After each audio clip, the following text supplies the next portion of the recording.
Hello and good morning. I am Lee Perry. I am the Pirate Therapist, and I would like to welcome you to this week's new podcast episode.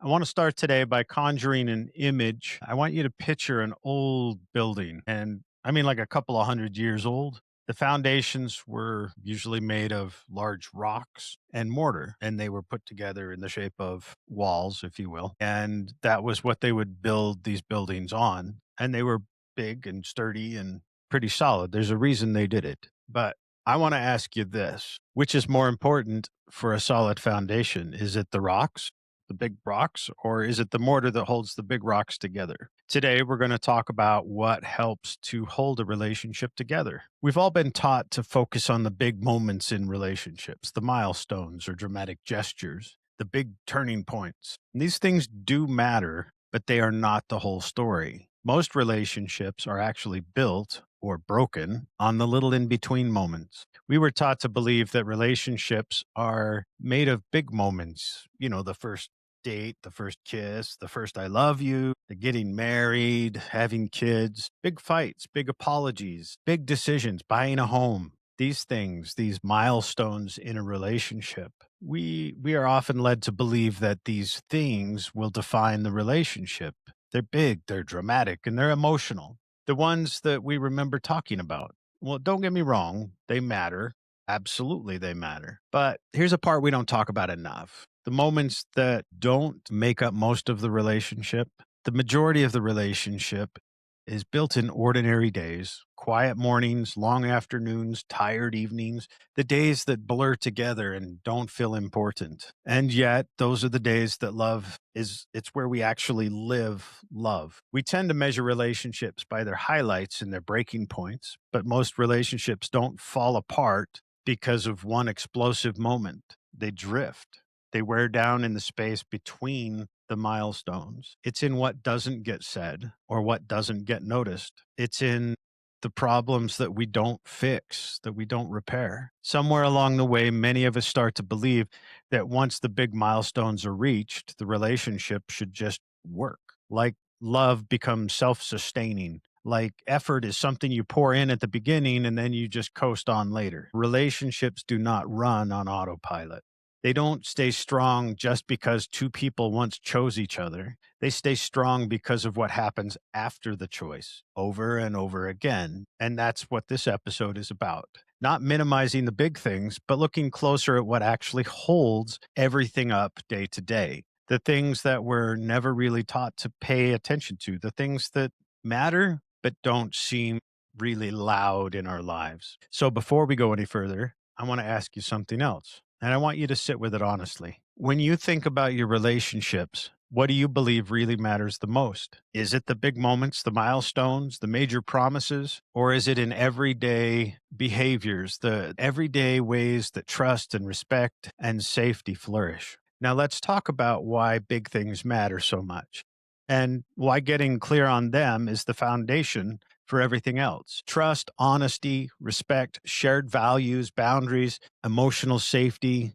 These are all big foundational rocks. I want to make it clear that small things can't compensate for the lack of these big foundational pieces. Before we talk any more about the little things, we need to slow down and get a clear picture about something important. The big things in relationships do matter. This is one of those conversations where we say love is just about effort and kindness and quietly ignore harm and betrayal and deep compatibility. This is not one of those conversations where we say that love is just about effort and kindness and quietly ignore harm and betrayal and deep incompatibility. The small things can strengthen a relationship, but they cannot fix a large broken foundational block. Without the big things, the little things don't land the way they're supposed to.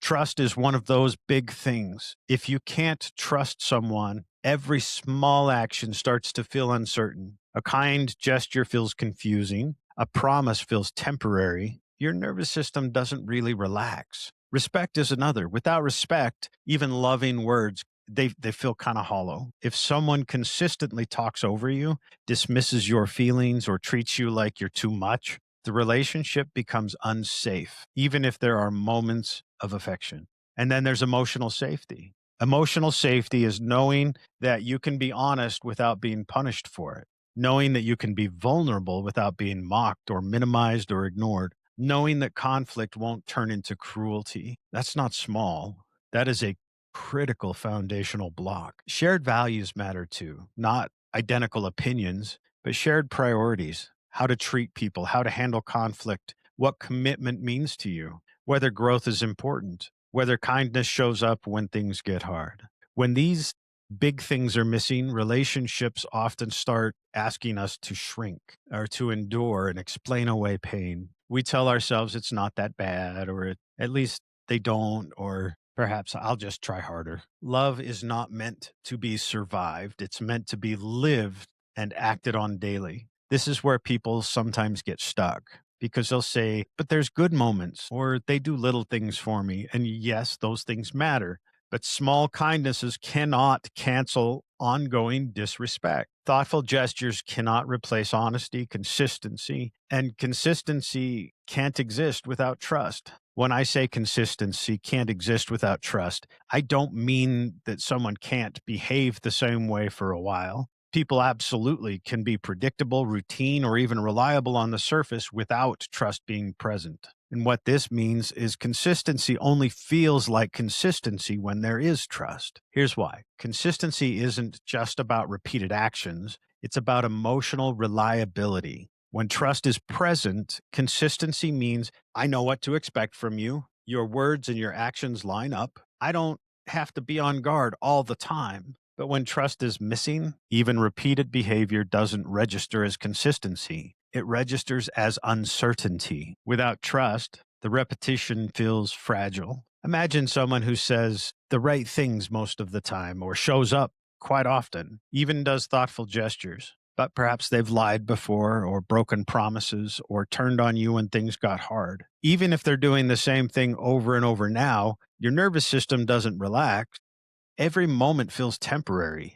You're not thinking that this is consistent. You're thinking, how long will this last? That's not consistency, it's vigilance. Trust is what calms your body and mind. It's what tells you that this is not a performance, that this isn't a conditional behavior in the other person, that this won't disappear the moment things start getting hard. Without trust, consistency becomes something you monitor instead of something that you rely on. You don't build safety by tracking behavior. You build safety by believing it will continue even when circumstances change. This is why people feel confused in some relationships. This is where you hear things perhaps like they're usually great, but I never really feel settled in. I never know which version I'm going to get. They do the right things, but I don't feel safe. That's often a trust wound, not a consistency problem. The actions might look steady. The meaning of those actions doesn't land. It doesn't. It can't. In simple terms, consistency without trust is like standing on ground that looks solid but might give way. You can walk on it, but you never stop bracing yourself. Trust is what turns the repetition into reliability. This is why the big things matter: honest, respect, safety. This is why they come first, because the small things only nourish a relationship when the trust allows them to sink in. Otherwise, they just hover. They're never landing where they're meant to. The big things are kind of the framework that allows the small things to feel meaningful instead of confusing. So if you're listening and you're realizing that something feels off, this is the moment for honesty, not blame, a moment to ask whether the foundation is actually solid or whether the little things have been carrying more weight than they should.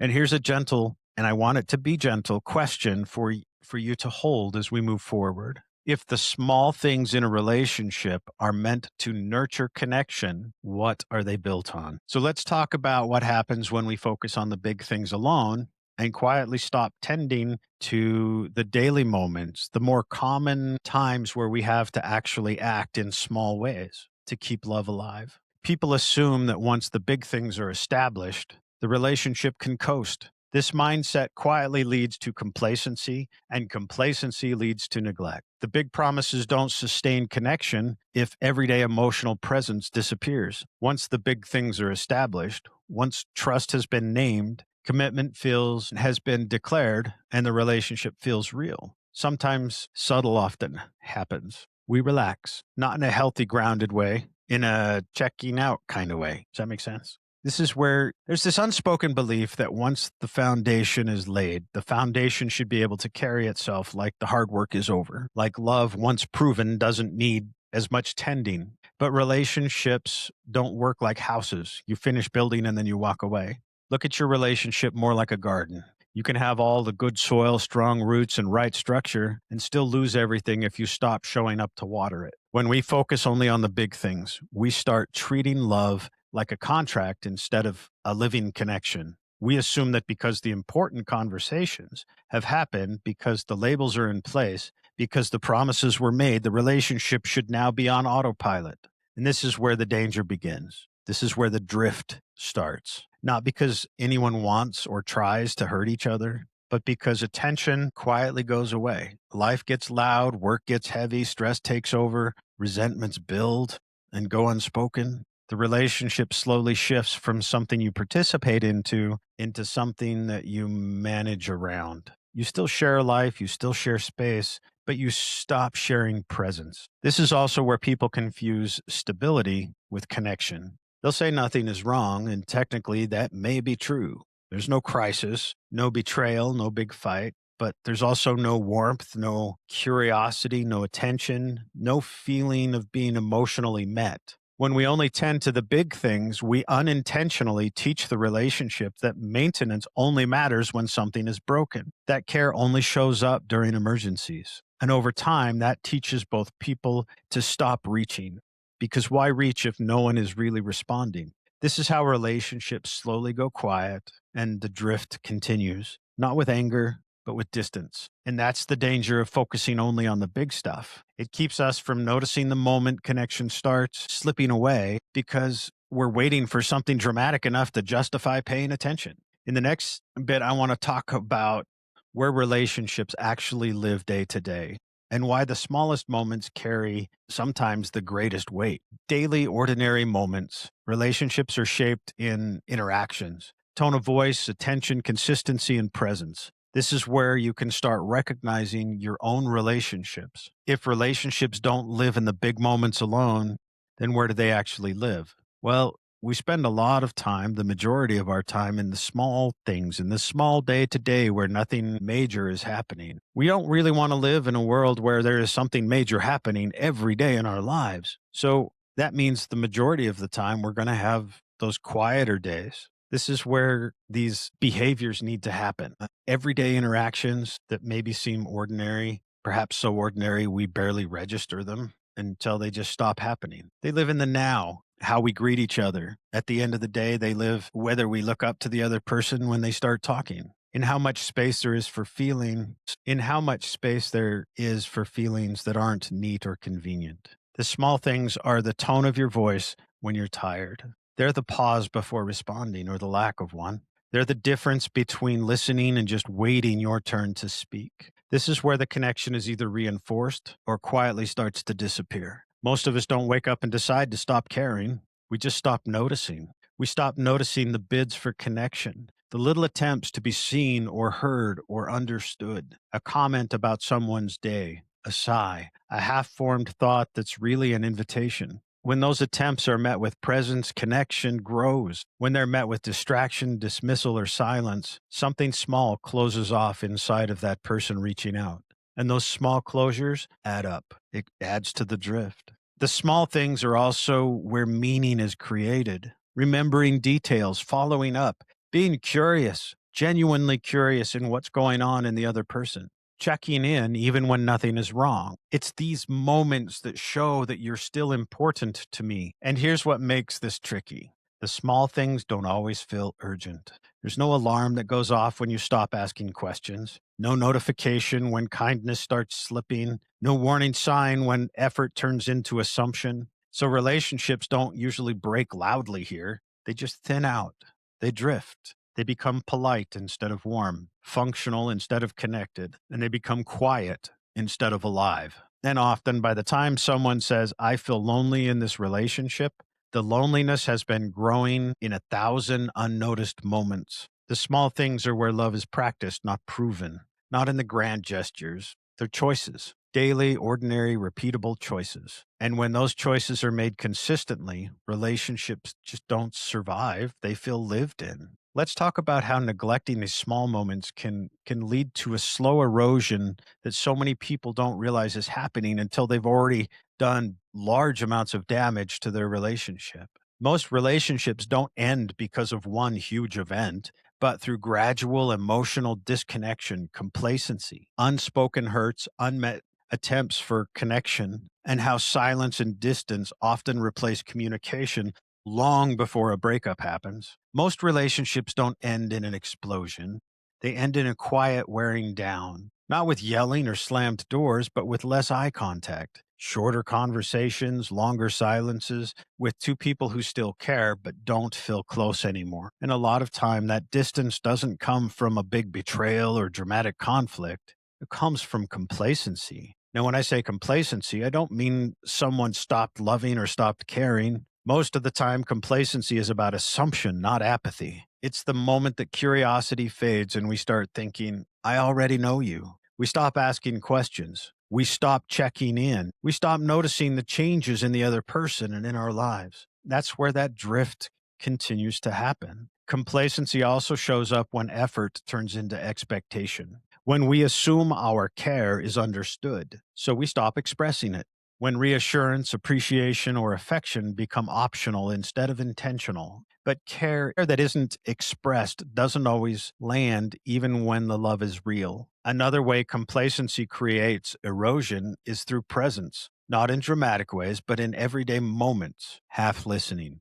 multitasking during conversations, responding out of habit instead of with intention, and listening to understand. Presence is one of the main ways humans experience connection. So when presence fades, distance grows, even if you're still sharing the same space and the same life. Complacency teaches us to avoid healing. We tell ourselves it's not worth bringing up, or we're going to be fine. So the small hurts go unaddressed, but the moments don't disappear. They stack up. They erode the foundation. Over time, people learn what's safe to bring up and what isn't. They reach less, they share less, and they ask for less. Not because they don't care, but because reaching starts to feel risky. This is how emotional distance grows, not because love disappears, but because expression becomes unsafe or pointless. That's why this kind of erosion is so confusing. On the outside, everything can look fine. You're still together, you're still functioning, you're still showing up for the big things, but inside something has thinned out. That drift has happened. That distance has grown. Connection has slowly been replaced by routine. Curiosity by certainty, and attention has been replaced by assumption. And by the time someone says, I feel lonely in this relationship, that loneliness has usually been building for a long time. So let's talk about how small intentional moments can rebuild safety, connection, even after distance has already begun. Emotional safety and trust are built through reliability and caring attention, checking in, repairing, and connecting after conflict, remembering details and showing curiosity, emphasizing that these moments really express to the other person that you matter to me. If you're listening and you're thinking this sounds familiar, I want you to hear this. Distance does not mean the relationship is broken beyond repair. It means complacency has crept in. It means attention has drifted, but attention can be brought back. Healing doesn't usually start with a grand apology, except as a starting point. It really starts with small, intentional moments that help you to be present and attentive. The same small things that create distance are the ones that will rebuild the connection. Healing the relationship begins with being present, with your attention returning, not arguing or demanding, but being present and attentive. Try asking, how have you been? Really, listen. Listen to understand, not to respond, not to defend. Just listen. If the answer is messy or incomplete, so be it. But listen. Curiosity tells the other person that you're still discovering things, that you're still interested in them, that you want to learn more about them. Repairing a relationship comes through actively listening. So put the phone down, make eye contact, and listen to understand, not respond. Your presence doesn't require more time, it requires more conscious attention and intention. Even a few fully attentive minutes can do more than hours of distracted togetherness. Another powerful form of repair is follow through. Remember something that they shared. Take notes if you need to. Checking back in later, updating them about whatever it is, that small thing that you said that you would do.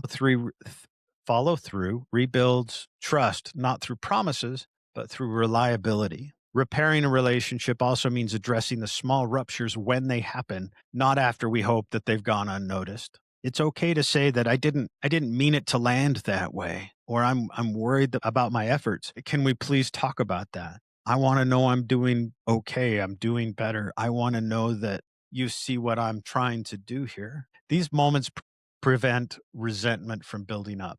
They tell the relationship that we don't leave things unattended. We want to address them here. Something important. Healing does not mean perfection. Don't expect perfection. Don't push for perfection. That is setting yourself up for failure. You're still going to screw up. You're still going to get tired and stressed. You're going to get hangry. It just means that you're human and fallible. None of us are perfect. We should offer each other enough grace to allow us to learn and improve. So, what matters, what should we focus on, is a pattern of returning to a good place, a place of choosing our connection, of trying to close the distance that has grown between us, making small, consistent efforts that rebuild safety over time. Because love doesn't come back all at once. It comes back in glances. It comes back in check ins. It comes back through the tone we use and the little things that show up that show us that we are present and working to heal and grow the relationship. Slowly, the relationship will start to feel like a connection again. I want to talk about why we stop doing these small things and how to approach that realization with compassion instead of shame. So let's talk about burnout, resentment, or feeling unappreciated, or assuming that love means effort isn't necessary anymore. We all get complacent. When we get comfortable, and when we get comfortable, it's easy to feel like conscious effort is no longer needed. So if the small things matter this much, and if they're the same things that heal and rebuild connection, then a fair question would be, why do we stop doing them? The answer usually isn't because we stopped caring. Most of the time, we stop because life gets either heavy or uncomfortable. We get tired, we get stressed, we get overwhelmed. We find someone after looking for a long time, and they make life so much better that it doesn't feel like we need to try as hard for the happiness we feel. Our attention is pulled in 100 different directions at any given time. Life is always throwing things at us. And when it does, our relationship becomes a place where we assume is stable enough to survive on less care. And that assumption that everything will just track on its own, that's where complacency sneaks in quietly. Complacency isn't intentional neglect, it's comfort without awareness. It's believing the relationship is secure, so it doesn't need as much tending. The shift from choosing connection to expecting it. We tell ourselves things like, they know I love them, or I'm happy and they aren't complaining, so we must be fine. Or sometimes it's not urgent, so I feel like I can deal with it later, but later has a way of never coming. Another reason we stop doing the small things is hurt. When small attempts for attention don't get met, when they're ignored or minimized, dismissed, maybe even not noticed, people don't usually stop caring. They try to protect themselves. They stop reaching out, or they stop trying as hard or as often. They start offering pieces of themselves that they stop offering pieces of themselves that don't feel safe or valued. From the outside, this can look like withdrawal or apathy. From the inside, it often feels like self-preservation. We also stop doing the small things when resentment builds. Unspoken resentment drains energy. It makes kindness feel heavy. It turns simple gestures into effort instead of joy. Resentment often grows when repair doesn't happen, when we stop trying to heal and connect, when the relationship carries an unresolved weight. Another quiet reason may be assumption. I assume we know each other. I can assume I know what you're needing and what you're feeling. Perhaps I could have assumed that nothing has changed, but people do change. We evolve whether we want to or not. Stress changes us. Loss changes us. Growth changes us. Life's challenges are constant, and they force us to evolve who we are. And when attention fades, connection fades with it. The hardest part is that many of us were never taught that relationships require an ongoing conscious effort and maintenance. We're taught about commitment. We're not taught about upkeep. We're taught about longevity, not attentive presence and effort. So when effort starts to slip, we don't always recognize it as a warning sign. We just think this is what a long term love looks like. But long term love isn't less intentional, it's more. The goal of naming this isn't to blame yourself or your partner. It's to bring awareness back to the places where connection quietly went unattended because you can't change what you don't notice. So, I want to talk about what it looks like to bring that intention back. It doesn't have to be perfect, but it needs to be honest. And we need to choose connection again without burning out. Love is an action, not just a feeling. Try choosing kindness, repair, and presence, even when it's uncomfortable or inconvenient. Let's tie the big picture values back into our daily behavior. By now, it might be clear that relationships don't fall apart because people don't care. They struggle because caring gets buried under life and stress and habits and assumptions. So the question becomes, how do we choose connection without turning relationships into another thing that we have to do perfectly? The answer is simpler. It's kinder than most of us want to expect. Connection doesn't require a full reset. It doesn't require constant emotional availability, and it doesn't require getting it right every time. It does require returning, choosing to come back to each other in small, genuine, honest ways, being present and attentive again, choosing to heal the relationship instead of retreat, choosing to address difficulties instead of avoiding them. This means letting go of the idea that healthy relationships should feel good all the time. They don't. They feel real, they feel lived in, they stretch us, and they ask us to show up even when we're tired, when we're afraid, or we're unsure. Choosing that connection without perfection looks like you're saying, I missed that. I want to try again. I'm not at my best, but I still care about you and I still want to try. Can we reset? Can we retry? Can we do this all over again? Can we just pick it up again and try again? It means giving yourself permission to start small. You don't rebuild closeness by fixing everything at once. You rebuild it by changing the tone of a conversation, by asking one real, genuine question, by offering one moment of presence. It means releasing shame. Shame tells us that I am not good enough. If I were better, this would not be happening. But shame does not motivate healing, it shuts it down. While we are engaged in shame, nothing is getting better because shame is about your value as a person and not about the behaviors that can and should be worked on. It's through the behaviors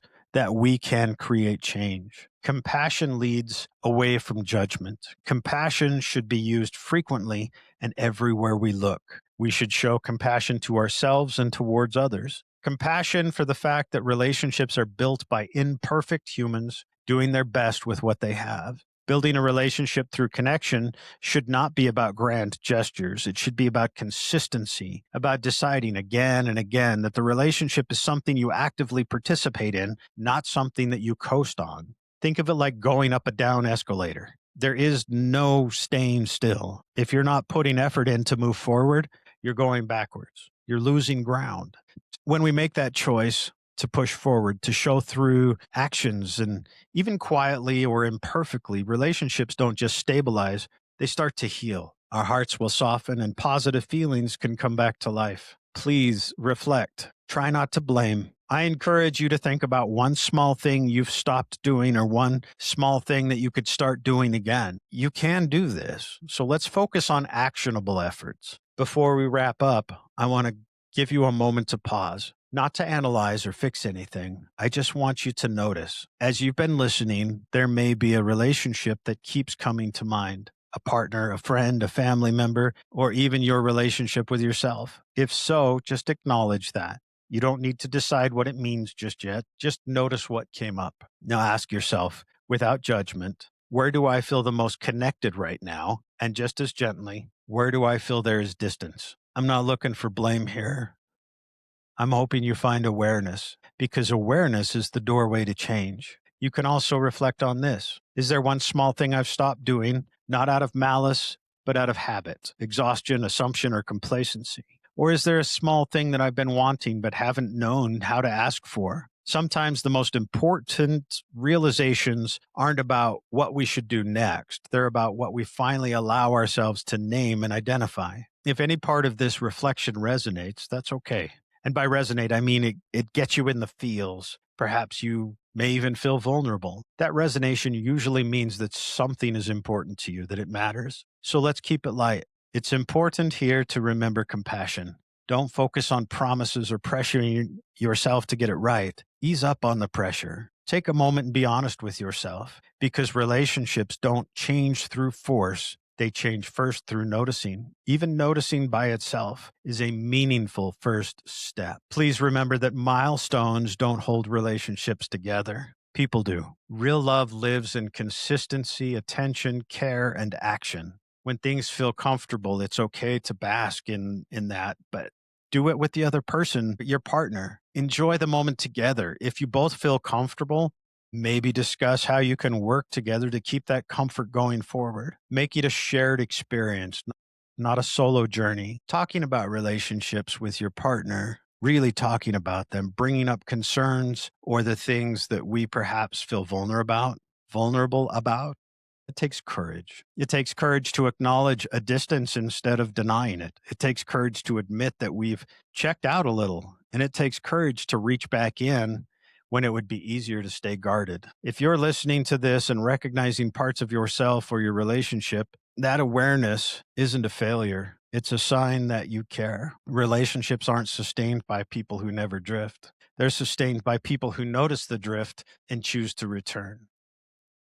And that return doesn't have to be loud. It can take a lot of forms. It can be a softer voice. It can be a longer pause. Wait a little before you respond. A question asked with real interest can reach over canyons. We want the behaviors to say that I don't want this distance between us. The choice to keep showing up in small, intentional ways takes courage, but it also shows that you care, especially in a world that teaches us that we should look for bigger, better, badder, and faster. The world wants us to move fast and stay distracted. It wants us to avoid discomfort. If you've been feeling disconnected in your relationships, please hear this. You're not broken, and your relationship is not doomed. You haven't missed your chance. Connection is not always something you either have or don't. It's a living, breathing part of a healthy relationship. It's something that you practice regularly, not just when the relationship is in danger or when there's big things, but in the little ways that we pay attention and show how we care. Over time, in ordinary moments,